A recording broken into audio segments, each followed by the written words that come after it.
అందరికీ నమస్కారం. నా పేరు రేపల్లి యోగప్రకాష్ ఎలియాస్ రాము, కోడూరు మండలం, కృష్ణా జిల్లా. ప్రస్తుతం ఆంధ్ర రాష్ట్రంలో తెలుగుదేశం పార్టీ చంద్రబాబు నాయుడు గారు ముఖ్యమంత్రిగా మళ్ళీ ఆయన అధికార పీఠం ఎక్కడానికి కారణభూతుడైనటువంటి పవన్ కళ్యాణ్, అలాగే సెంట్రల్లో కూడా మోడీ ప్రభుత్వం నిలదొక్కుకోవడానికి కారణమైనటువంటి పవన్ కళ్యాణ్ గారు ఆయన సుదీర్ఘమైన సినిమా జీవితాన్ని, కెరీర్ని వదులుకుని రాజకీయాల్లోకి వచ్చారు.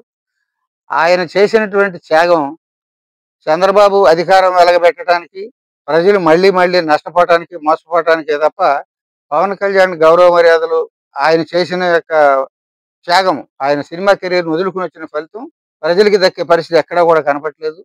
జన సైనికులు కూడా, సాధారణ అభిమానులు అది తలుచుకొని బాధపడే పరిస్థితుల్లో గ్రామ స్థాయి, మండల స్థాయి నాయకులు అది తమ బాధ్యతను మర్చిపోయి కేవలం వాళ్ళు వినోదాల్లో ఉన్నారు తప్ప సమస్యలను పట్టించుకునే పరిస్థితి లేదు. గౌరవ శాసనసభ్యుల్ని గతంలో వారు కాంగ్రెస్ పార్టీలో ఉండి జిల్లా కాంగ్రెస్ ప్రెసిడెంట్ గాను, డెల్టా పరిరక్షకులుగాను ఉన్నారు. ఆ తర్వాత తెలుగుదేశంలో ఉపసభాపతిగా ఉన్నారు. ప్రస్తుతం ఏదో విలువలకు, ఇథిక్స్ దానికి చైర్మన్ గా ఉన్నారు. ప్రస్తుతం వాళ్ళ తండ్రి గారి శత జయంతి ఉత్సవాలు చాలా ఘనంగా పెద్ద ఎత్తున జరుగుతూ ఉన్నాయి. మండల వెంకటకృష్ణారావు గారిని కాంగ్రెస్ పార్టీ నుంచి విడదీయలేం. ఏ పార్టీ అయినా ఆయన గతంలో కొన్ని చేశారు, చేయబట్టి ఇవాళ జనం స్మరించుకుంటూ ఉన్నారు. వాటిని కాపాడుకోవడం ఆయన బాధ్యత. ఇవాళ ఆయనే నియోజకవర్గంలో శాసనసభ్యుడిగా ఉన్నాడు.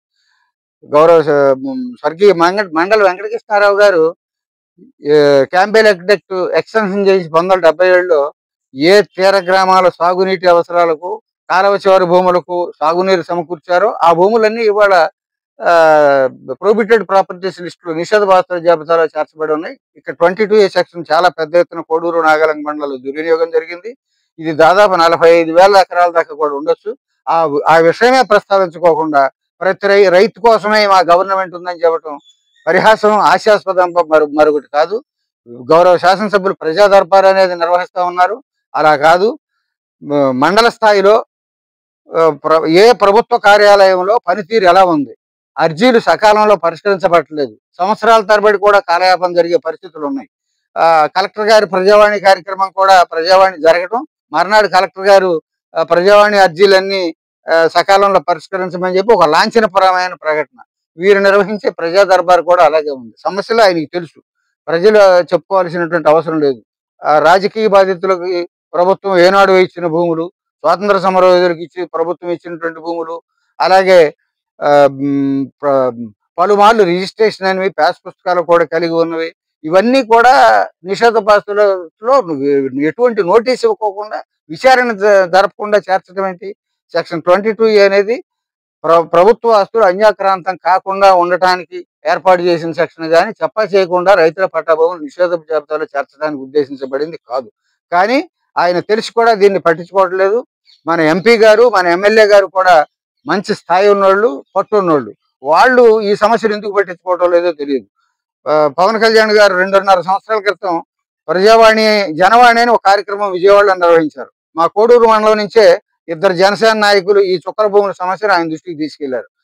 జగన్మోహన్ రెడ్డి ప్రవేశపెట్టిన ల్యాండ్ టైటిలింగ్ యాక్ట్ ని తప్పు, ఘోరం, సర్వేరాళ్ళ మీద ఆయన ఫోటోలు ఏంటి, ప్యాస్ పుస్తకాల మీద ఆయన బొమ్మ ఏంటి, అలాగే రిజిస్టర్ ఆఫీసుల్లో ఒరిజినల్స్ అక్కడ నుంచి ఫోటోస్టాట్లు ఇవ్వటం ఏంటని ల్యాండ్ టైటిలింగ్ యాక్ట్ ని తప్పుపట్టిన వాళ్ళు దాదాపు రాష్ట్రంలో 25-26 లక్షల ఎకరాలని రైతుల పట్టాభూములు నిషేధ జాబితాలో చేర్చడం అనేది ఎలా న్యాయం?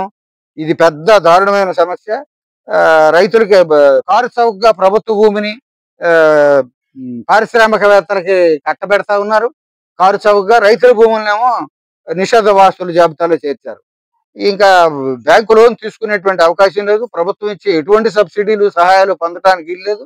ఈ క్రాప్ జరగదు, రైతు ఇన్సూరెన్స్ జరగదు, ఏ విధమైనటువంటి సహాయం కూడా జరగకుండా చాలా పెద్ద ఎత్తున అందరి ఆకలి, అందరి ప్రాథమిక అవసరాన్ని తీర్చే రైతు ఇవాళ దుస్థితిలో, దయనీయమైన స్థితిలో ఉంటే అది మానేసేసి వీళ్ళు వేడుకలు, విందులు, వినోదాలు తప్ప ప్రజలు కూడా పట్టించుకోకుండా ఉన్నారు.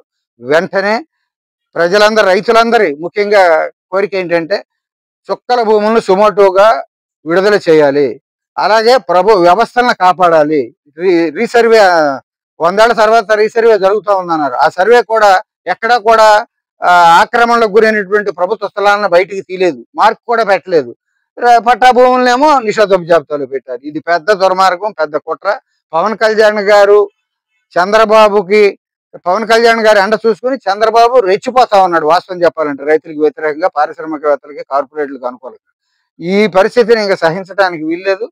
అందుకని వెంటనే జన సైనికులు తమ బాధ్యతని, తమ నాయకుడు ప్రతిష్టని కాపాడుకునేటువంటి ఏదన్నా చేయాల్సింది అంటూ ఉందంటే అది రైతులను ఆదుకోవటమే. ముందు రైతుల పట్టా భూములను నిషేధ జాబితాలో నుంచి బయటికి తీయటం, అలాగే ప్రభుత్వ ఆస్తుల్ని ఆక్రమణలకు గురైనటువంటి వాటిని కాపాడటం, అది వీళ్ళు చేయాల్సిన పని.